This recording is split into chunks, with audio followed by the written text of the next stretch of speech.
saat pembelajaran. Yang paling tepat untuk nomor 4 jawabannya adalah yang A, fase murid nih. Dalam membuat pertanyaan refleksi yang dapat dijadikan sebagai acuan adalah fase murid. Gitu nih.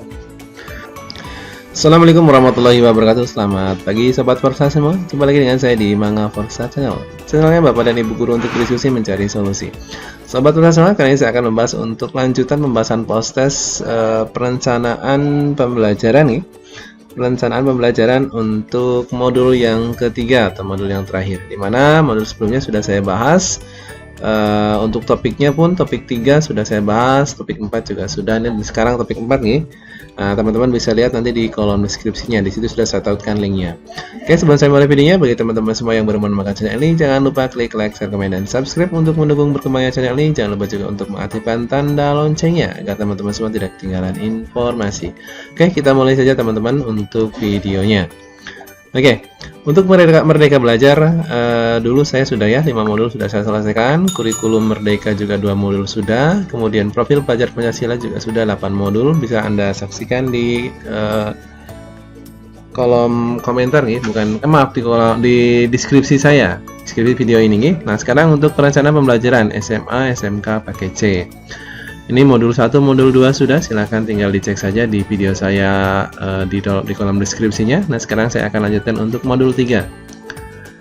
Refleksi dalam pembelajaran SMA, SMP, SMA, SMK. Nah, ini untuk refleksi dalam pembelajaran, refleksi sebagai bagian ini untuk tugas-tugas pribadi Bapak, silahkan dikerjakan sampai cerita reflektifnya silahkan dikerjakan dulu. Nah, saya hanya fokus di post testnya saja ya. Oke, saya kerjakan untuk post testnya saja.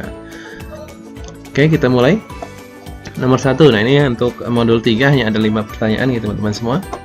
Perhatikan beberapa pertanyaan berikut. Yang pertama adalah metode apa yang paling membantumu memahami topik ini? Yang kedua, saat mengerjakan proyek ini, keterampilan apa yang bermanfaat untuk karir yang ingin kamu tekuni nanti? Yang ketiga, kemampuan apa yang meningkat atau baru kamu dapatkan saat melakukan proyek ini? Yang keempat, apa target yang mau kamu capai pada pembelajaran selanjutnya?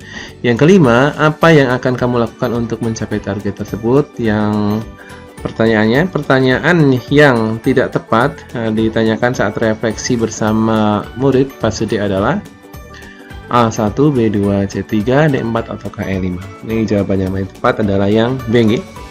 Saat mengerjakan proyek ini, keterampilan apa yang bermanfaat untuk karir yang ingin kamu tekuni nanti? Oke? Oke, lanjutkan. Nomor 2, pertanyaan yang paling tepat diajukan untuk membantu murid memonitor kemajuan belajar mereka adalah A. Apa saja yang kamu ketahui tentang materi ini sebelumnya? B. Apa yang kamu pelajari tentang diri kamu saat mengerjakan proyek ini? C. Seandainya kamu adalah seorang guru, apa penilaian kamu tentang tugas yang kamu kumpulkan?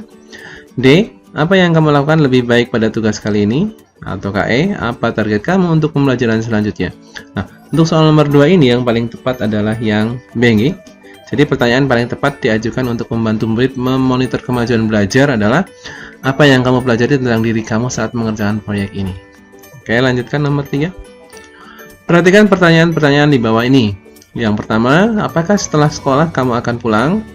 Yang kedua, apakah kamu mau menunjukkan hasil karyamu? Yang ketiga, apa yang membuatmu senang hari ini? Yang keempat, apa yang sedang kamu buat? Yang kelima, apa yang telah dipelajari hari ini? Yang keenam, jika bisa berganti peran apa yang ingin kamu coba? Mengapa? Nah, ini pertanyaan di atas yang termasuk pertanyaan refleksi adalah A1 dan 2, D 2 dan 6, C 3 dan 4, D 3 dan 6, atau E 4 dan 6. Nah, nomor 3 ini jawabannya yang paling tepat adalah yang D, 3 dan 6. Berarti apa yang membuatmu senang hari ini? Dan 6, jika bisa berganti peran apa yang ingin kamu coba dan mengapa? Oke. Lanjut nomor 4. Dalam membuat pertanyaan refleksi yang dapat dijadikan sebagai acuan adalah A. Fase murid, B. Usia murid, C. Pemahaman murid, D. Pemahaman guru atau KD respon murid saat pembelajaran. Yang paling tepat untuk nomor 4 jawabannya adalah yang A. Fase murid nih. Dalam membuat pertanyaan refleksi yang dapat dijadikan sebagai acuan adalah fase murid. Gitu nih. Nah, soal yang terakhir, Bu Indah adalah seorang guru SMA. Beliau sudah menyusun dan menyiapkan beberapa pertanyaan untuk melakukan refleksi pembelajaran. Tetapi salah satu muridnya bernama Rendra belum dapat melakukan refleksi dengan mendalam karena belum terbiasa melakukan refleksi. Salah satu cara yang bisa Bu Indah lakukan untuk memfasilitasi Rendra berrefleksi adalah A. Mengulang pertanyaan agar dapat dimengerti oleh Rendra, membiarkan karena hanya satu orang yang tidak melakukan refleksi, memberikan pertanyaan tambahan yang memandu, memberikan kesempatan Rendra melakukan refleksi lain waktu, atau E. memanggilnya ke depan kelas untuk melakukan refleksi sendiri. Yang nomor 5 yang paling tepat adalah jawabannya yang C ya. Jadi memberikan pertanyaan tambahan yang memandu. Itu nih, ketika nanti panjenengan menemukan siswa yang tidak bisa melakukan refleksi karena belum terbiasa. Jadi tugas Anda adalah memberikan pertanyaan tambahan yang memandu. Oke, kita cek ulang jawabannya. Kalau belum yakin silakan cek sendiri nih, kemudian dibetulkan sendiri. Nah, ini jawaban dari saya. Nah, ini sudah, jadi tidak perlu mengulang teman-teman semua, ya. Nah, berarti nanti tinggal saya lanjutkan untuk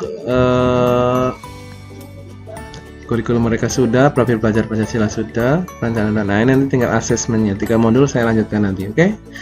Terima kasih, mudah-mudahan video ini bisa membantu. Selamat pagi, assalamualaikum warahmatullahi wabarakatuh.